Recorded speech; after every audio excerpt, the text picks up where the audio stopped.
Bonjour, nous continuons le cours Comprendre les microcontrôleurs. Nous avons déjà parlé de programmation, nous avons déjà parlé du langage C, mais aujourd'hui j'aimerais revenir un petit peu plus en détail sur certains points concernant ce langage C. Nous donnerons quelques éléments de son histoire, c'est intéressant. Nous donnerons quelques explications sur les variables et surtout sur les assignations. Nous parlerons plus en détail des structures de contrôle qu'il est évidemment essentiel de bien comprendre pour pouvoir faire même des programmes simples. Et finalement, je dirai quelques mots sur les procédures ainsi que le programme principal. C'est en 1972 que le langage C a été créé. Donc vous imaginez que c'est extrêmement ancien. À cette époque-là, on utilisait des mini-ordinateurs qui étaient grands comme une armoire. Et il n'y en avait pas beaucoup. Donc la situation était très différente de la situation actuelle. Ça a été développé dans les laboratoires Bell de la grande société américaine AT&T, société de télécommunications, donc par Dennis Ritchie. En fait, c'est même le résultat de l'évolution de langages plus anciens, en particulier le langage B. C'est peut-être l'explication de son nom, il s'appelle C ou alors C comme compilateur. Étant donné la puissance des ordinateurs de l'époque, c'est finalement un langage qui est proche de l'assembleur, qui est relativement simple et surtout qui a une écriture extrêmement concise. Et finalement, c'est cette simplicité, cette concision qui fait du langage C un très bon candidat comme langage de programmation pour les microcontrôleurs. C'est beaucoup plus tard que ce langage C a été standardisé sous forme d'une norme ANSI en 1989 et également en 1999. Le langage C a été l'ancêtre de beaucoup d'autres langages de programmation. Beaucoup de langages modernes s'inspirent de la syntaxe du C. Je cite très simplement comme exemple le langage Java.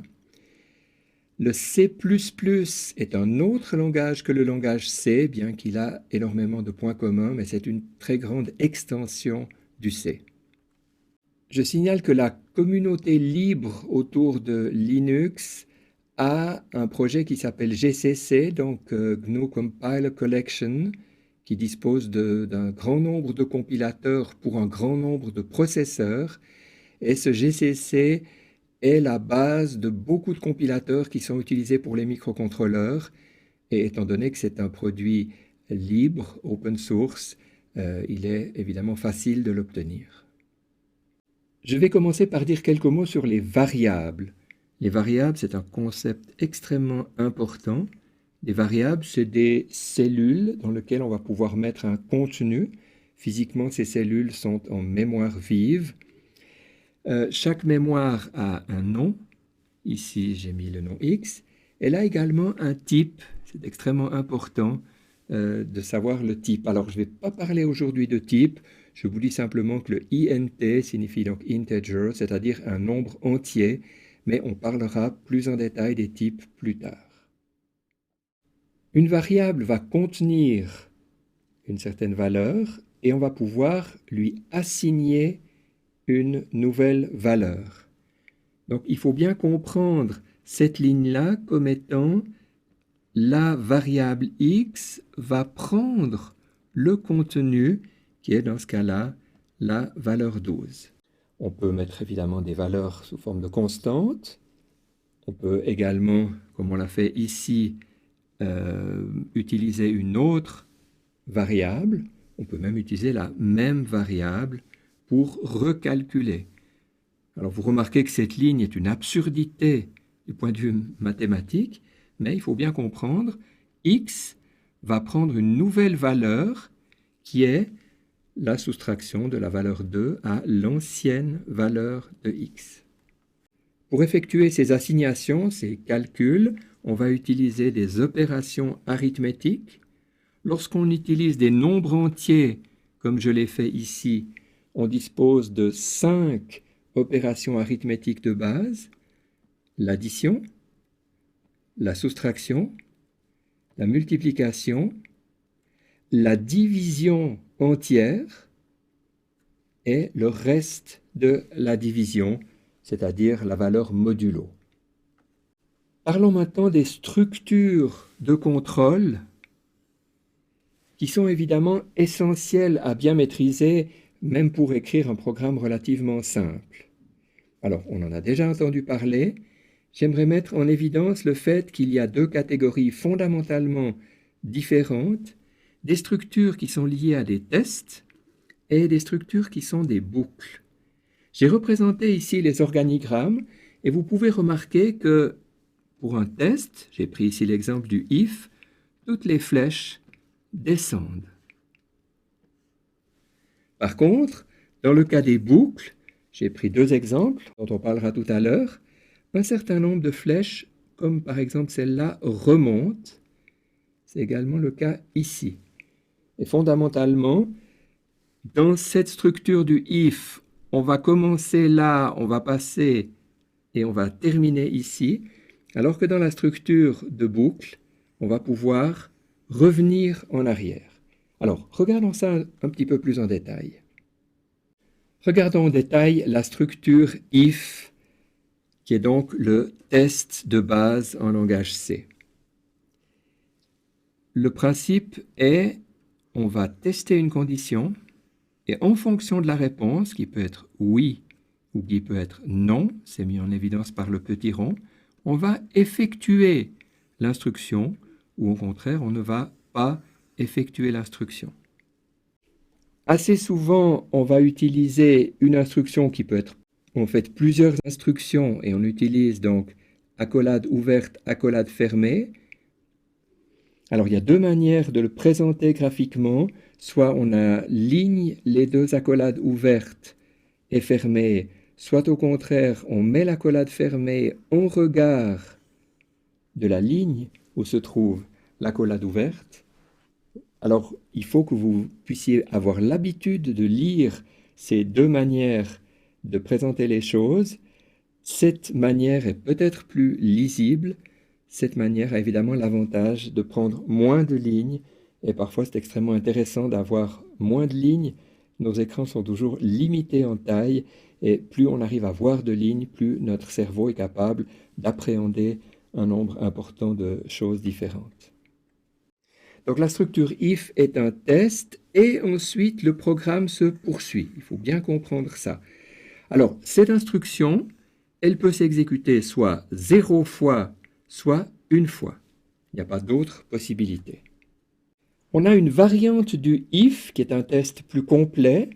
Non seulement, comme avec le if, on va exécuter l'instruction, la première instruction, si le test est vrai, mais on a également une autre instruction qui, elle, ne va s'exécuter que si le test est faux. Et finalement, là aussi, le programme continue. L'écriture, on la comprend bien. If, une condition qui a été mise entre accolades. Else, une autre condition également mise entre accolades. Donc, avec le if-else, la condition fausse donne aussi lieu à une instruction. On a exactement une instruction qui s'exécute dans tous les cas, soit la première, soit la seconde. Un petit exemple. Essayons de regarder ce petit morceau de programme. On a un premier if avec une condition. Ici, des instructions qui s'exécutent lorsque cette condition est vraie. Et ici, un else suivi d'une instruction. Cette instruction if qui commence ici et qui va se terminer là. Alors, je vais le représenter sous forme d'un organigramme, peut-être on arrivera mieux à comprendre. On voit bien qu'on a un premier if qui est marqué en noir, avec la condition vraie qui donne lieu à une instruction. Et puis, le else entre dans une nouvelle instruction if, qui également a son test, sa condition vraie, sa condition fausse. Et finalement, le tout se retrouve à cet endroit-là. C'est une structure de choix multiples qui est assez fréquemment utilisée, qui est assez pratique. Vous verrez qu'il y en a une autre qui lui ressemble, qui n'est pas identique. On l'étudiera plus tard, qui s'appelle le switch case. Parlons maintenant des boucles. Dans une boucle, il y a fondamentalement ce retour en arrière, le fait que ça peut durer longtemps. On va pouvoir rester dans cette boucle et ce mouvement rotatif que je suis en train de faire maintenant. C'est ce qui explique ce mot boucle. On a ici un test suivi d'une instruction. Si le test est faux, alors on termine la boucle. Voilà, comme ça c'est écrit. De nouveau avec la syntaxe où on aligne les parenthèses, la syntaxe où on aligne la parenthèse fermée à la ligne de la parenthèse ouverte. J'insiste sur le fait que la structure while est une boucle et qu'elle peut durer indéfiniment. Il faut être donc toujours extrêmement prudent. Parfois c'est ce qu'on cherche, parfois ça n'est pas ce qu'on cherche. Et l'instruction qui se trouve ici, elle peut ne pas s'exécuter 0 fois, elle peut s'exécuter une fois ou plusieurs fois, selon, bien entendu, la condition. Est-ce que vous voyez la différence entre cette boucle, cette nouvelle boucle et la précédente? On a simplement une inversion de l'instruction et du test. Dans le while, le test était au début. Dans le do while, le test est à la fin. Alors la syntaxe do, suivie d'une instruction qui généralement est notée entre accolades, avec de nouveau les deux manières d'écrire. L'instruction qui va s'exécuter est, pour terminer, la condition suivie d'un point-virgule. J'insiste là-dessus, c'est important. Donc la structure do while est une boucle. De nouveau, elle peut durer indéfiniment. J'insiste là-dessus, c'est important. Cette fois, elle peut ne s'exécuter qu'une fois ou plusieurs fois. Elle va forcément s'exécuter au moins une fois et c'est important de s'en souvenir. Prenons un exemple tiré de nouveau de la mécanique. On a un moteur qui entraîne une roue sans fin qui permet de faire bouger un chariot. On va décider par exemple ici que le chariot avance dans cette direction et recule dans cette direction. Le programme que nous avons écrit, vous y voyez une boucle sans fin, puis vous avez deux if qui permettent de faire avancer et reculer le moteur. Alors je vous laisse quelques instants pour réfléchir à ce programme et vous poser la question, quel mouvement du chariot est effectué par cette partie de programme?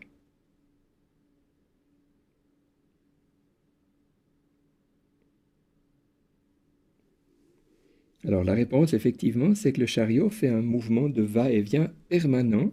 Le permanent est lié au fait qu'on a ce while 1 qui est une boucle sans fin. Et effectivement, lorsqu'on termine la course à droite, je pourrais noter ici l'interrupteur de fin de course droite, eh bien, on va se mettre en mode avance, alors que lorsqu'on est arrivé dans l'interrupteur de fin de course gauche, on va reculer et on aura effectivement les mouvements va-et-vient qui vont s'effectuer. Nous avons donc déjà vu la boucle while et la boucle do while. Il existe une troisième manière d'écrire une boucle, c'est la structure qui s'appelle for. Alors, ça n'est rien de fondamentalement nouveau, c'est simplement une astuce d'écriture qui permet des présentations relativement compactes et souvent assez agréables. Si vous êtes d'accord, je vais commencer par un exemple. Ici, for, on lui passe 3 objets séparés par des points-virgules. Ces paramètres, en quelque sorte, de la boucle for sont les suivants. Tout d'abord, l'initialisation. C'est une instruction qui s'exécute une fois au début de la boucle. Une seule fois, et au début de la boucle. Le deuxième paramètre, c'est une condition. C'est la condition pour que la boucle continue. Si cette condition est fausse, on va sortir de la boucle. Et finalement, le troisième paramètre, on l'appelle assez souvent l'incrémentation. En fait, c'est simplement une instruction qui s'exécute à chaque itération de la boucle, à chaque reprise au début de la boucle. Donc, lorsqu'on a terminé ces instructions, si la condition est vraie, on va revenir au début et ce troisième paramètre s'exécute au moment de cette itération. Dans le cas particulier de cet exemple, on comprend très bien, i va aller de 0 jusqu'à 10 moins 1, jusqu'à 9, et il va prendre les valeurs successives, 0, 1, 2, 3, 4, etc. Un autre exemple, cette fois plus complet, for i égale 0, i inférieur ou égal à 5, i++, on utilise donc de nouveau cette boucle for pour faire du comptage en quelque sorte, et dans ce cas-là, on allume une LED, on attend une demi-seconde, on éteint la LED, et on attend de nouveau 500 millisecondes. Combien de fois la LED va-t-elle s'allumer par ce programme?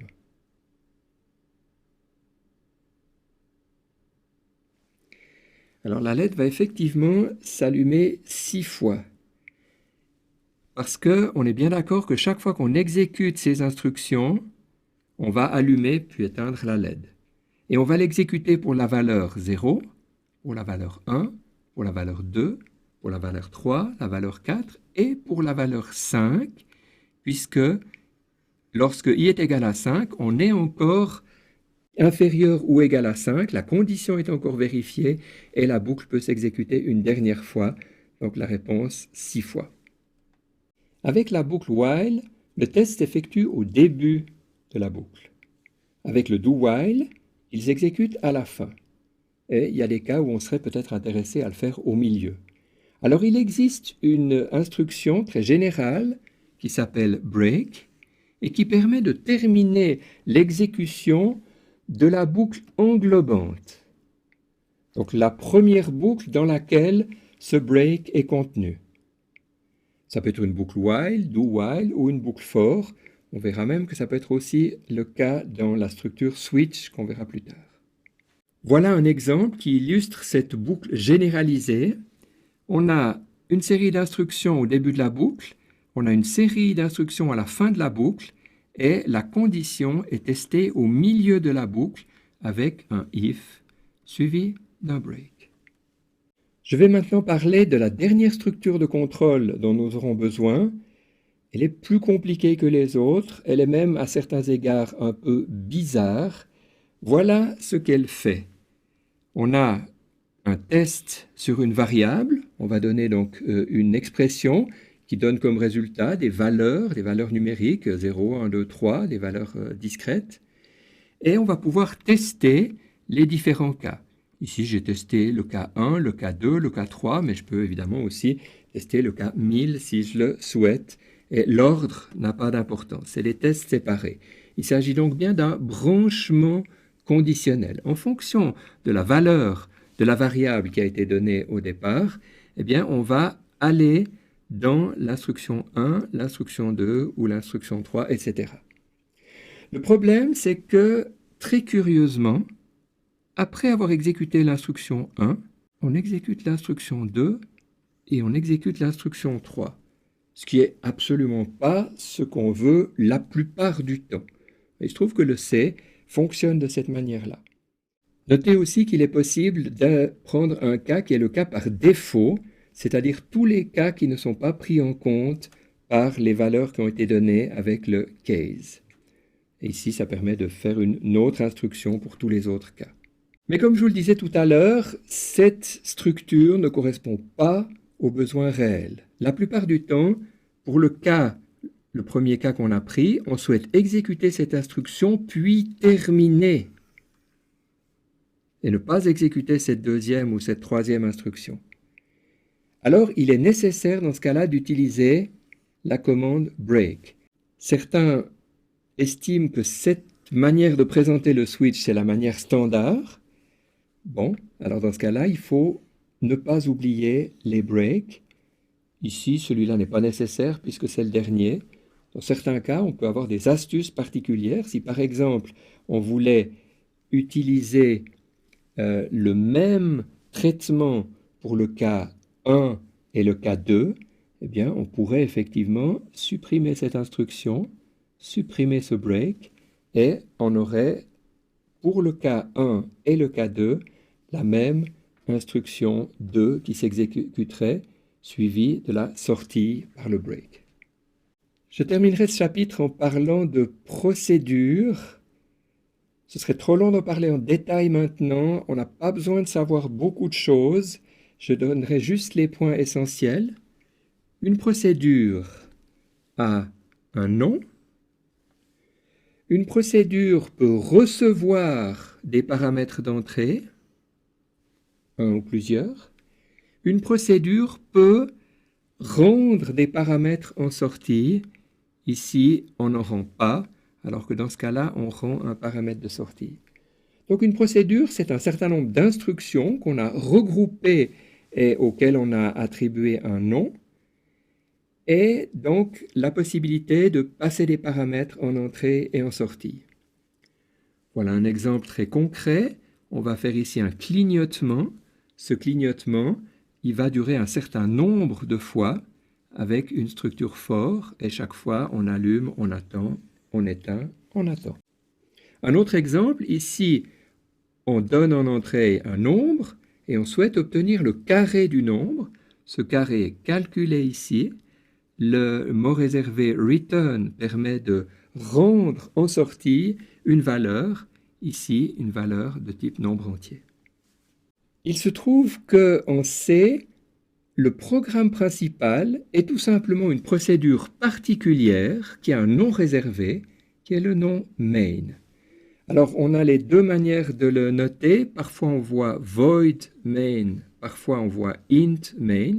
Disons que sur un microcontrôleur, ce serait plus logique de prendre le void main pour la raison suivante. Dans un microcontrôleur, le programme ne se termine jamais.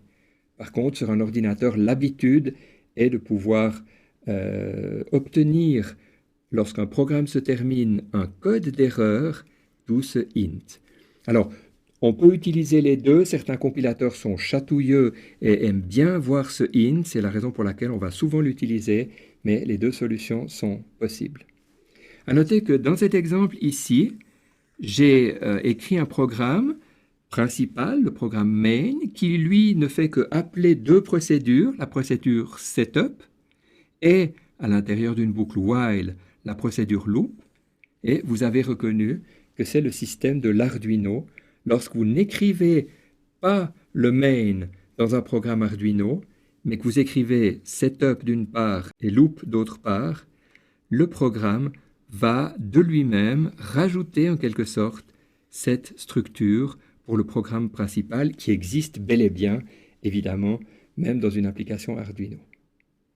Évidemment, nous n'avons pas parlé de l'ensemble du langage C. C'est quand même un petit peu plus compliqué que ça. Mais on a un certain nombre d'éléments importants, les variables et les assignations, les structures de contrôle que nous avons vues d'une manière exhaustive et une petite approche des procédures dont on a souvent besoin. Avec ce qu'on a à disposition, on va pouvoir déjà faire beaucoup de programmes pour des microcontrôleurs. C'est un sous-ensemble du langage C qui est déjà suffisant pour travailler.